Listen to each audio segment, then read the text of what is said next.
Hello everyone, welcome to another tutorial video. In this tutorial video, I will show you how to change DNS settings on PlayStation 4 console. Now, there are several ways you can do this. Obviously, if you are doing this, make sure that you have someone with you that knows how to do these technical things right, because you will mess up your PS4 console if you don't do it right. So this is basically how to do it. As you can see, this is from NordVPN.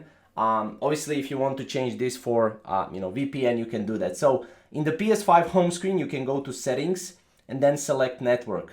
From there, obviously select settings and choose set up internet connection. From there, in the advanced settings screen, you can set the DNS settings to manual. Now from there, you can enter the details for the primary DNS as secondary DNS servers, and then select OK in the lower left corner of the screen to confirm the changes. So this is basically how you can change your DNS settings. It's very simple, but again, make sure that you know what you're doing, or that you have someone with you that is technically capable to do this with you. Then all you have to do is wait for the PS5 to test the connection and you're done.